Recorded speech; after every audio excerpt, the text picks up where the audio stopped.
dengan argumentasinya. Alhamdulillah sekarang sudah tidak kelahi lagi karena sama-sama tidak tarawih. Jadi kebersamaan kita ini Masya Allah tidak berlebihan. Kalau beliau tadi mengatakan bahwa bisa mempersatukan itu, memang betul, fakta nyata. Ada orang mengaku, kata dia Nabi terakhir itu bukan Nabi Muhammad, kata dia. Siapa Nabi kamu terakhir? Nabi Muhammad. Bukan, Nabi terakhir itu Ahmad. Dia tunjuk ayatnya, ya'ti mim ba'dismuhu Ahmad. Ini ada ayatnya, Nabi terakhir itu Ahmad, bukan Muhammad. Ahmad Musaddiq.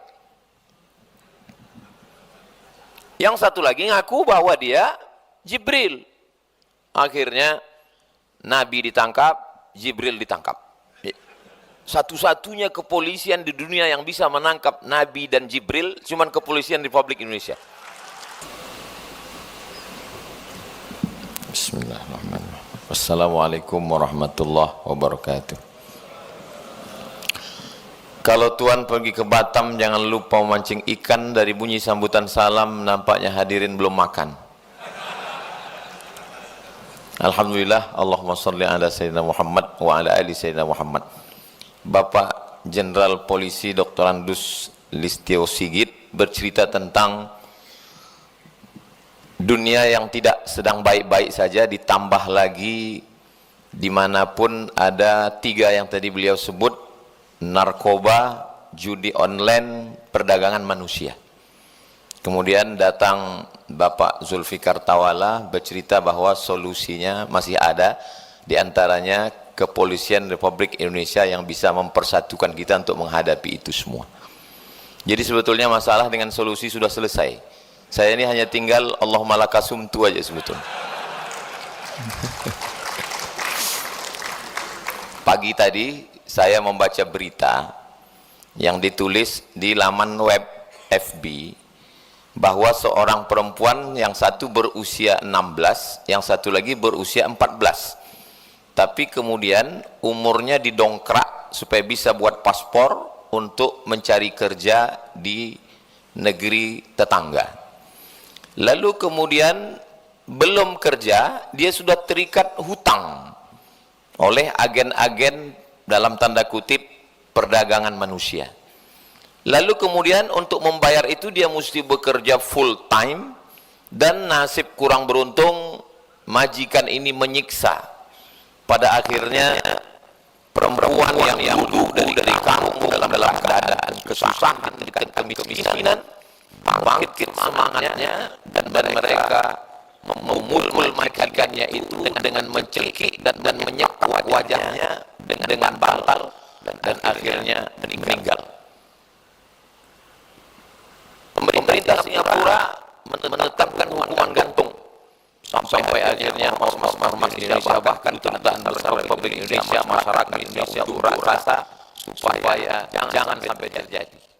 Itu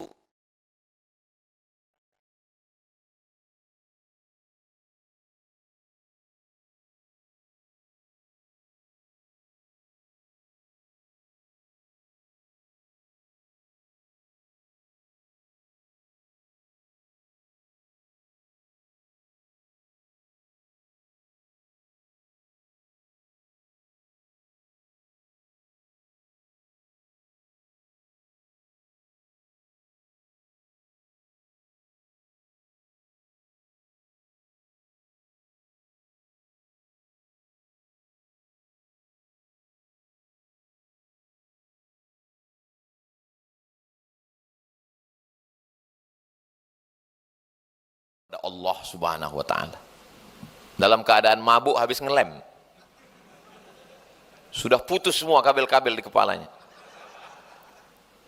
Jadi memang tanggung jawab ini ujung-ujungnya Ustadz Somad bagian khutbah, tausiah, kultum, ceramah, tablik akbar, tapi yang ujung tombak yang berada di lapangan itu adalah kalau bisa kita mempersatukan. Alhamdulillah petang ini OKP, Ormas, semua kita bisa berkumpul. Mudah-mudahan tidak seperti lagu, semoga kemesraan ini tidak cepat berlalu. Karena kadang orang bersama ketika sedang buka puasa. Pas giliran tarawihnya bubar. Nah, dulu orang masih kelahi tentang masalah tarawih ini. NU 20, Muhammadiyah 8. Dengan argumentasinya. Alhamdulillah sekarang sudah tidak kelahi lagi karena sama-sama tidak tarawih. Jadi kebersamaan kita ini Masya Allah tidak berlebihan. Kalau beliau tadi mengatakan bahwa bisa mempersatukan itu, memang betul, fakta nyata. Ada orang mengaku, kata dia Nabi terakhir itu bukan Nabi Muhammad, kata dia. Siapa Nabi kamu terakhir? Nabi Muhammad. Bukan, Nabi terakhir itu Ahmad. Dia tunjuk ayatnya, ya'ti mim ba'dismuhu Ahmad. Ini ada ayatnya, Nabi terakhir itu Ahmad, bukan Muhammad. Ahmad Musaddiq. Yang satu lagi ngaku bahwa dia Jibril. Akhirnya Nabi ditangkap, Jibril ditangkap. Satu-satunya kepolisian di dunia yang bisa menangkap Nabi dan Jibril cuman kepolisian Republik Indonesia. Ditangkap Jibril dengan Nabi, dikonfrontir. Jibril, pernah ketemu? Enggak. Nabi pernah ketemu Jibril? Enggak. Berarti dua-duanya bohong, tangkap. Saya sedang ngisi pengajian, tiba-tiba pas lagi ngisi pengajian, datang surat. Enggak ada, saya memang kalau lagi tanya jawab itu, saya menghindari untuk jamaah megang mikrofon. Selalu saya bilang, jangan langsung, pakai kertas. Kenapa saya pilih itu? Karena dengan kertas itu saya bisa pilih-pilih. Yang bisa saya jawab, yang enggak bisa saya simpan. Makanya seringkali orang, Ustadz Somad saya lihat ditanya jawab YouTube itu bisa semua. Dalam hati saya nggak bisa kan saya simpan.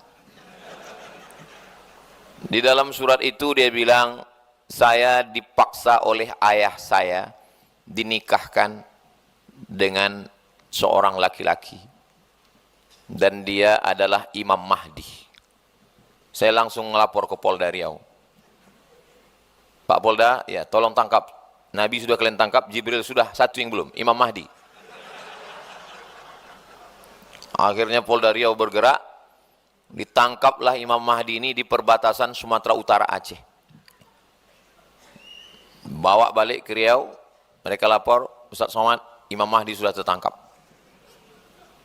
Saya bilang permintaan saya satu aja Pak, izinkan saya masuk ke ruangan itu, mau saya tinju muka Imam Mahdi itu. Permintaan itu nggak bisa Pak Ustadz. Apa salahnya saya bilang? Ada CCTV katanya. Ayah kandungnya yang menikahkan. Murid dari orang yang mengaku Imam Mahdi ini. Guru kepala sekolah SMK. Bukan orang yang tidak berpendidikan. Jadi kejahatan itu amat sangat luar biasa. Tapi kalau kita bersama-sama, maka insya Allah kebersamaan kita ini, kalaupun kita tidak bisa bersama di waktu kenyang, paling tidak di waktu lapar inilah kita bersama. Karena kalau kita sedang lapar itu perasaannya sama. Nah, di saat kita bersama ini kita sedang berunding, bercerita bagaimana kita bisa menyelesaikan. Tidak semua masalah bisa kita selesaikan. Karena kita bukan membawa tongkat ajaib, bim salabim abrakadabra. Tapi kalau kita berusaha, maka insya Allah. Tadi Bapak Jenderal menyinggung, lama porsinya tadi bercerita tentang anak muda. Padahal kalau saya lihat-lihat ini, banyak tua ini. Tapi kalau kita renung lagi, kenapa beliau tadi lama porsi bercerita anak muda? Saya tidak melihat ini orang tua. Ini yang saya lihat ini hanyalah anak-anak muda yang terjebak di tubuh yang tua. Karena sebetulnya kita ini tidak pernah merasa tua. Saya sendiri selalu merasa saya ini ya semester 7 lah. Itu. Jadi sebetulnya kita ini semangat muda terus, cuman casing aja yang tua. Kita ini sama seperti Harley Davidson yang terjebak di kap 70. Maka kalau digas, itu copot semua baut-bautnya. Semangat kita tetap muda, tapi ternyata kaki kita sudah kena asam urat. Semangat kita tetap muda, ternyata perut kita sudah kena asam lambung. Tapi semangat inilah yang paling penting. Maka anak-anak muda, kalau kita lihat dalam sejarah, ketika Nabi Muhammad SAW meninggal, Mohon maaf Bapak Ibu kalau melihat saya ceramah tidak seperti biasanya, karena memang saya menghindari ceramah menjelang berbuka ini. Karena ceramah yang paling lama menjelang berbuka inilah.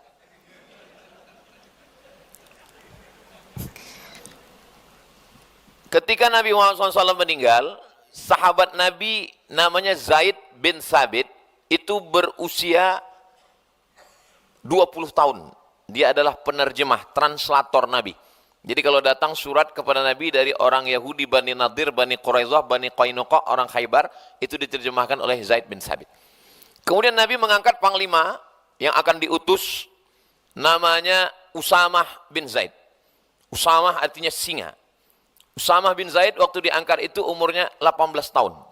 Zaid bin Sabit penerjemah 20. Usamah bin Zaid 18. Lalu kita selalu disodorkan cerita tentang Al-Fatih, sang penakluk. Muhammad Al-Fatih itu, saya baca biografinya, ikhtilaf 3 pendapat. 19, 20, 21. Karena mereka tidak sepakat tentang tanggal lahirnya.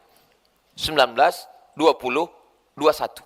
Jadi mereka ini adalah anak-anak muda. Jadi kalau dulu ditanya, kamu umur 20 apa yang kamu lakukan? Penerjemah Nabi. Kamu umur 18 apa yang kamu lakukan? Panglima. Kamu umur 19 apa yang kamu lakukan? Penakluk. Sekarang anak-anak muda kalau ditanya, kamu umur 19 apa yang kamu lakukan? Aku sudah menaklukkan hati dia. Jadi masa muda ini luar biasa. Kenapa tadi Pak Jenderal lama bercerita tentang anak muda? Ternyata memang kita sedang berhadapan dengan adik-adik mahasiswa yang godaannya luar biasa. Andai saya ditawarkan, Ustadz Somad mau nggak muda lagi? Saya rasa saya kalau muda lagi saya nggak sanggup, nggak kuat. Karena godaan yang luar biasa. Saya waktu kuliah tanggal 5 September 98 sampai ke Kairo, itu belum ada internet. Warnet baru ada tahun 99. Saya ingat karena itu pertama kali saya punya email. Jadi waktu itu kalau mau komunikasi, mau melalui telepon, jadi belum ada. Sekarang orang bisa kenal dengan lawan jenis, berhubungan bisa intens dengan hanya, dulu kita kalau tidak punya kekuatan, keberanian, nggak bisa kenal sama cewek, sama perempuan. Zaman sekarang tinggal cari namanya, tulis di FB, lalu dapat, langsung, hai sayang. Langsung dapat. Kalau ada laki-laki yang begitu lembutnya mengatakan hai sayang, dia bukan ayahmu, dia bukan pamanmu, dia bukan adikmu, dia bukan saudaramu, yakinlah dia makhluk dari air yang sudah naik ke darat. Ustadz Somad ini kayak nggak pernah pacaran aja waktu kuliah dulu.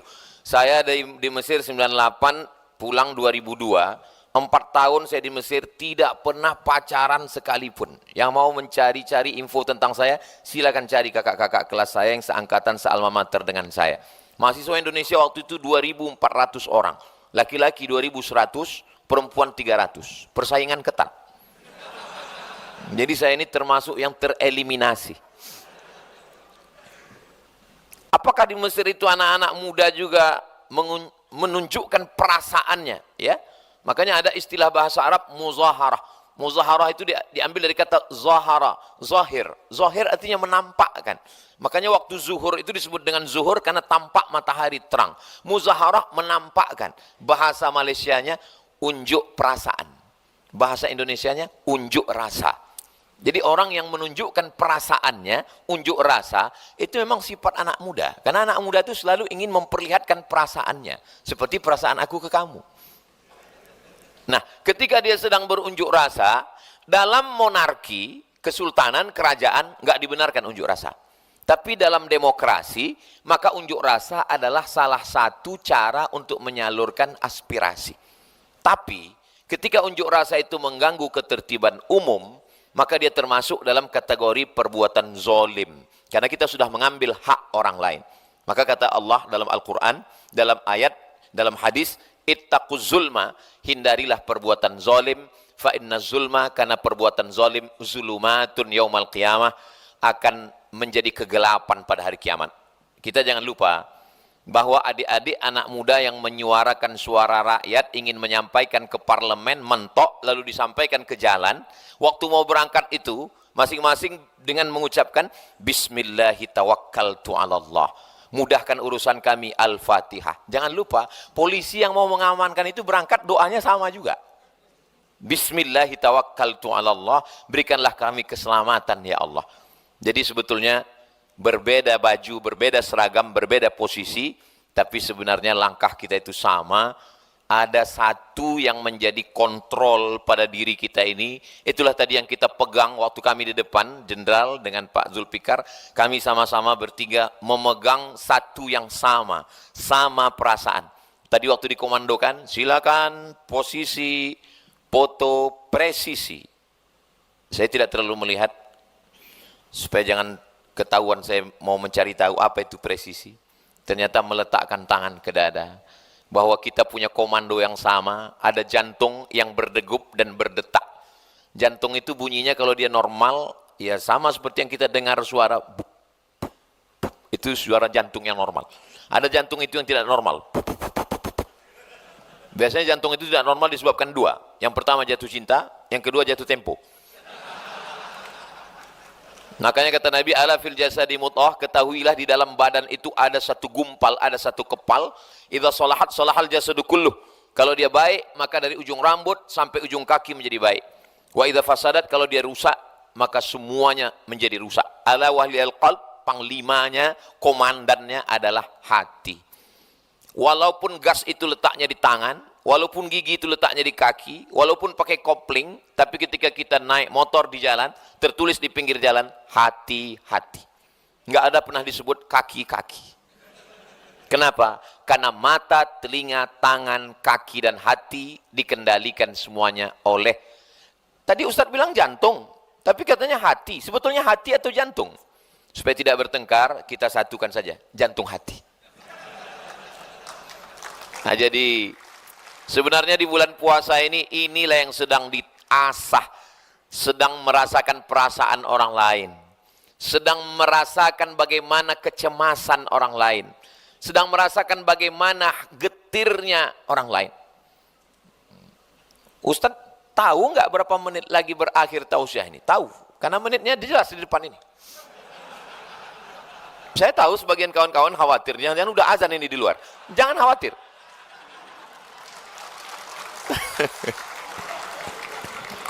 Saya alhamdulillah bisa merasakan dari tatapan mata yang begitu tajam. Di menit terakhir mari kita sama berdoa kepada Allah. Ya muqallibal qulub, engkau yang membolak-balikkan hati, sabbit qulubana, kokohkan hati kami ala dinik, dalam keyakinan, wa ala ta'atik, dalam ketaatan kepadamu. Allahumma ja'alil hayata ziyadatan lana fi kulli khair. Kalaulah hidup ini baik untuk kami, jadikan kebaikan ini untuk bekal amal soleh. Wa ja'alil mauta rahatan lana min kulli syarr. Jadikan kematian kami istirahat dari segala dosa-dosa. Allahumma ja'al hadzal balada baladan amina. Jadikan Indonesia baldatun thayyibatun wa rabbun ghafur. Allahumma dafa'na al-ghala wal waba wal fahsya wal riba wal zina wal munkar. Selamatkan negeri ini dari malapetaka, bencana, riba, zina, narkoba, perbuatan keji dan munkar. Wa ja'alna minal mutahabbin. Jadikan kami orang-orang yang bersaudara, berkasih sayang karenamu ya Allah. Rabbana atina fid dunya hasanah wa fil akhirati hasanah wa qina adzabannar. Wa sallallahu ala sayyidina Muhammad wa ala alihi washabbihi wasallam. Walhamdulillahirabbil alamin. Akhirnya saya tutup dengan pantun penutup, menangkap puyuh di Bukit Selasih. Thank you dan terima kasih. Jangan habiskan tepuk tangannya, masih ada satu pantun lagi.